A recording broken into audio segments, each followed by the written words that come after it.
धार के PG college ground में 27 अप्रैल को प्रधानमंत्री नरेंद्र मोदी एक विशाल जनसभा को संबोधित करेंगे। इस आम सभा की तैयारियों को लेकर प्रदेश सरकार के उप मुख्यमंत्री जगदीश देवड़ा, राज्यसभा सांसद एवं सभा प्रभारी डॉक्टर सुमेर सिंह सोलंकी, संभाग प्रभारी राघवेंद्र गौतम ने सभा स्थल पहुंचकर व्यवस्थाओं का जायजा लिया। इस दौरान पत्रकारों से चर्चा करते हुए जगदीश देवड़ा ने बताया कि नरेंद्र मोदी की चुनावी जनसभा को लेकर जिले में अपार उत्साह है। उनके प्रति लोगों की श्रद्धा अटूट है व विश्वास है। जगदीश देवड़ा ने कहा कि लोकसभा चुनाव में मध्य प्रदेश की सभी 29 सीटों पर हमारे प्रत्याशी प्रचंड बहुमत से जीतेंगे।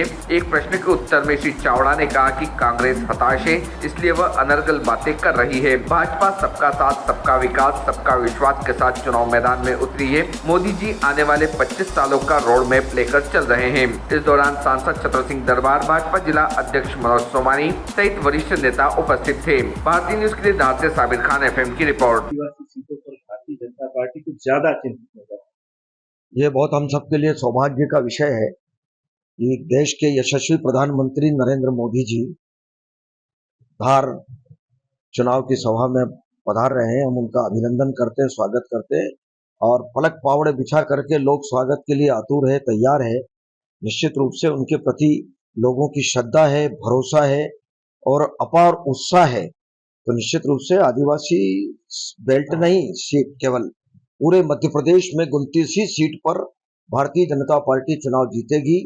उम्मीदवार हमारे बहुत प्रचंड बहुमत से चुनाव जीतेंगे और पूरे देश में भारतीय जनता पार्टी का पूरा वातावरण है और देश में फिर सरकार भारतीय जनता पार्टी की बनेगी।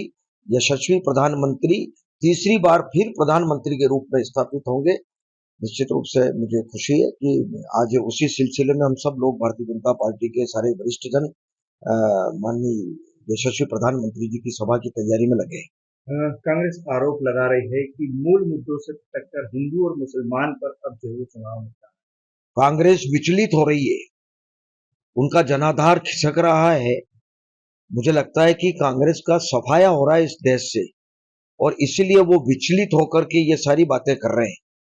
कोई मुद्दे से नहीं भटके, इसलिए हम तो ये कह रहे हैं कि सबका साथ, सबका विकास, सबका विश्वास, सबका प्रयास और इसी बात को लेकर के चुनावी मैदान में है। विकास का एजेंडा है, जन कल्याणकारी योजनाओं का एजेंडा है और इसी बात को लेकर के काम कर रहे हैं। और लक्ष्य भी बहुत स्पष्ट है कि मोदी जी ने 25 साल का आने वाला भारत हमारा कैसा हो, इसका रोडमैप उन्होंने बनाया है 25 साल आगे तक का।